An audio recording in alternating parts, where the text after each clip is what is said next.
Hello friends, hello everyone, welcome back to my YouTube channel. कैसे हैं आप सब लोग? मैं सुमलता वर्मा आप सभी का स्वागत करती हूं। दोस्तों, जैसा कि आप सभी जानते हैं, लास्ट करीबन 10 दिन पहले जो कि भारतीय सरकार द्वारा 59 चाइनीज मोबाइल ऐप्स पर प्रतिबंध लगा दिया गया। बहुत बड़ी घटना, एकदम से सब शॉक हो गई। रात के 8 बजे सरकार के द्वारा ये प्रतिबंध जारी कर दिया गया। उसके बाद क्या हुआ कि जैसे टिकटॉक था, कैम स्कैनर जैसे बहुत बड़े बड़े जो ऐप्स थे वो बैन हो गए। और 59 ऐप्स पर प्रतिबंध लगाने के बाद सोशल मीडिया पर इनका एक बहुत बड़ा एक सवाल निकल के आया कि इन ऐप्स पर तो, चाइनीज ऐप्स पर तो बैन लगा दिया गया, लेकिन पबजी जैसे चाइनीज मोबाइल ऐप पर बैन क्यों नहीं लगाया गया, और अभी तक भी नहीं लगाया गया है। तो दोस्तों, इसी बारे में हम चर्चा करेंगे कि आखिर पबजी को ये रियायत क्यों दी जा रही है।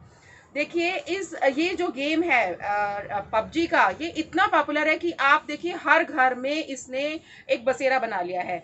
जितने भी घर में फोन होते हैं उसमें से एक या दो लोगों के, बल्कि बच्चों की नहीं कहूंगी मैं, बड़ों के भी मोबाइल्स में ये वाला गेम डाउनलोड जरूर होता है। वो रात के 2 बज जाए, 3 बज जाए, 4 बज जाए, उन लोगों को परवाह नहीं होती और वो पूरी रात खेलते रहते हैं। और स्पेशली लॉकडाउन पीरियड में भी ये वाले गेम की लोकप्रियता काफी बढ़ी, क्योंकि लोगों को सुबह उठने की जल्दी नहीं थी, अपने वर्क प्लेस पर जाने की जल्दी नहीं थी, बच्चों को स्कूल कॉलेज जाने की नहीं थी। तो इस गेम की पॉपुलैरिटी इस दौरान बहुत ज्यादा बढ़ी।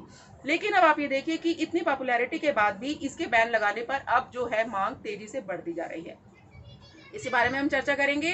देखिए, सबसे पहले राजकोट, जो कि गुजरात में है, वहां पर इसके ऊपर बैन लगाने की कानूनी कार्रवाई करने के ऊपर इसके ऊपर जोर दिया गया। और वहां की सरकार ने, राजकोट के सरकार ने वहां पर इसके ऊपर बैन लगाने का एक निर्णय किया कि अब इसके ऊपर मतलब सख्ती की जा रही है।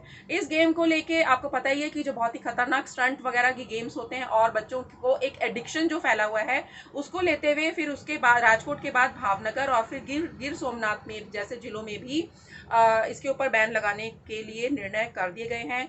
दोनों जिलों के जिलाधिकारियों ने इस संदर्भ में जो आदेश जारी किए हैं उसके बारे में चर्चा करते हैं। उसमें उन्होंने कहा कि अगर इस बैन के दौरान पबजी खेलने वाला कोई भी अगर यूजर होगा तो उसके खिलाफ पुलिस में शिकायत की जा सकती है, और दोषी पाए जाने वाले पर आईपीसी की धारा 188 के तहत उसे जेल तक भेजा जा सकता है। जी हाँ दोस्तों, जेल तक भेजा जा सकता है। धारा 88 मैं आपको बता दूं कहां पर लागू होती है। जब भी कोई कानूनी संस्था द्वारा जारी किए गए कोई निर्देश होते हैं, तो अगर कोई उनका उल्लंघन करता है तो ये इस धारा का इम्प्लीमेंटेशन उस व्यक्ति के अगेंस्ट हो सकता है। आप ये देखिए कि जो ये बैन था पबजी के ऊपर, जो इधर इन 3 जगहों पर लगा, उसके ऊपर और बड़े ही पैमाने पर इस बात का ट्विटर और सोशल मीडिया पर इसके फैंस ने और फॉलोअर्स ने जो प्रतिक्रिया की, उसके बाद ये सामने आया कि इसका बहुत ज़्यादा विरोध तो हो रहा है, लेकिन सरकार की तरफ से इसके अगेंस्ट कोई एक्शन नहीं हो रहा। आप ये देखिए कि जो गेम अगर आप डाउनलोड करेंगे तो उसमें सबसे पहले जो डिस्क्रिप्शन होता है, गेम डिस्क्रिप्शन जहां लिखा होता है, वहां पर इसमें साफ लिखा हुआ है कि 16 साल से कम के बच्चे इसे डाउनलोड नहीं कर सकते। लेकिन आप अगर किसी घर में आप जाकर देखें तो 16 साल से कम बच्चे, मैं कह रही हूँ 5 साल का, 10 साल का बच्चा भी बहुत ही तेजी से इस गेम को आप खेलता हुआ दिखाई देगा, आपको डाउनलोड करता हुआ दिखाई देगा, और अपने पेरेंट्स भी उनको मना नहीं कर रहे। आप ये देखिए कि तभी इसके जो पेरेंट्स के द्वारा भी, कुछ पेरेंट्स के द्वारा भी और जनता की जो रिव्यू है उसके द्वारा भी इसको बैन लगाने की जो प्रतिक्रिया आ रही है उसके बारे में मैं आपको बता दूं कि स्पेशली आप ये देखिए कि पिछले जो पंजाब में एक रिपोर्ट सामने आई है कि पंजाब में एक जो लड़का है, 16 या 17 साल का एक जो लड़का है, उसने पबजी गेम खेलने के दौरान 1 2 3 4 लाख नहीं बल्कि 17 लाख अपने पेरेंट्स के, उनके मोबाइल में जो उनका स्टेटमेंट्स थी, बैंक स्टेटमेंट्स थे, उसके दौरान अपने पबजी को डाउनलोड करने के लिए, उसमें जो भी उनके रॉयल पासेस वगैरह होते हैं, आर्टिलरीज होती हैं, और पबजी को अपग्रेड करने के लिए ना केवल उसने अपना पबजी को अपग्रेड डेली करवाया बल्कि अपने फ्रेंड्स का भी कराया, क्योंकि उसको एक शो ऑफ होता है बच्चों को कि भाई हम देखो, हम आपका भी कराते हैं और अपना भी कराते हैं। क्योंकि ये एक ज्वाइंट तरीके से खेला जाता है, तो उसने सभी लोगों का अपने 17 लाख रुपए अपने पेरेंट्स के इस गेम के दौरान उड़ा दिए। उसके पेरेंट्स को तब पता चला जबकि बैंक से फोन आया कि भाई आपके अकाउंट्स में से इतने इतने पैसे 1 महीने के दौरान क्यों निकाले गए हैं।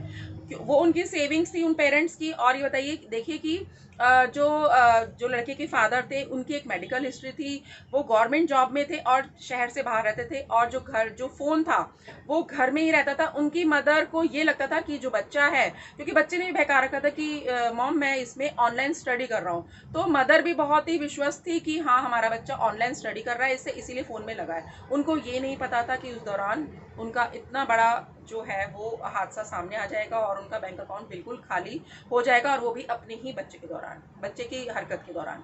अब इसी तरीके की एक खबर और आई थी, पिछले लास्ट मैंने पढ़ी थी, उसमें जम्मू कश्मीर में एक लड़का था, तो उसको वो गेम खेलते खेलते वो इतना साइको हो गया कि उसको हॉस्पिटलाइज्ड करना पड़ा, और वो अभी भी हॉस्पिटल में ही है। आप ये देखिए कि एक लड़के ने गेम खेलते खेलते जो बॉटल रखी हुई थी वो पानी की बॉटल नहीं बल्कि उसने एसिड की बॉटल को पी लिया, उससे कितना नुकसान हुआ आप ये देखिए। तो आखिर सवाल ये उठता है कि आखिर अभी तक भारत की सरकार ने पबजी पर बैन क्यों नहीं लगाया। इसका सीधा सा जवाब देखिए ये है कि जो चीन की टेंसेंट गेम्स नाम की जो कंपनी है, उसने पबजी गेम को ऑपरेट करती है, और तो इनके ऊपर प्रतिबंध क्यों नहीं लगाया गया। आप ये देखिए कि इसका सीधा जवाब ये है कि ये जो ऐप है वो 100% चाइनीज नहीं है। आप समझते हैं कि ये ऐप कहाँ का है। पबजी जो है वो कॉरपोरेशन ने तैयार किया है, जो कि ब्लू होल की एक सब्सिडरी कंपनी है, और जो ब्लू होल है वो दक्षिण कोरिया की एक कंपनी है। मतलब टेंसेंट गेम्स जो है वो चीन में पबजी का डिस्ट्रीब्यूटर है। चीन में पबजी को लेकर टेंसेंट गेम्स की जो सफलता हुई, उसके बाद पबजी कॉरपोरेशन ने भारत का जो एक कॉन्ट्रैक्ट था वो भी टेंसेंट कंपनी को ही दे दिया, जिससे कि भारत में इतना पॉपुलर पबजी गेम हो गया। तो आप ये देखिए कि चीन का सीधा और 100% जो कनेक्शन है वो जॉइंट वेंचर के कारण ही पबजी पर प्रतिबंध नहीं लगाया जा रहा। तो अब ये देखिए कि सरकार ने इस ऐप पर लेकर अभी कोई बयान जारी नहीं किया है, और पबजी के जो सर्वर है वो भी भारत में ऑनलाइन हो चुका है और वर्किंग कंडीशन में है, तो इसलिए ये गेम अभी चल रहा है और सभी लोग इस पर अभी आनंद ले रहे हैं। अगर आपको ये मेरा वीडियो पसंद आ रहा है, अगर आपको इसके ऊपर कुछ कमेंट्स देने हैं, तो मैं मोस्ट वेलकम करती हूँ सभी के कमेंट्स का, कि आप इसके बारे में अगर आप कुछ बात बोलना चाहते हैं तो आप बताइएगा। और ये वीडियो अगर आपको मेरा पसंद आया है तो प्लीज़ इसे शेयर करना मत भूलिएगा, और जो नए सब्सक्राइबर हैं प्लीज़ मेरे चैनल को सब्सक्राइब कीजिए और बेल आइकॉन को हिट करना मत भूलिएगा। Thank you.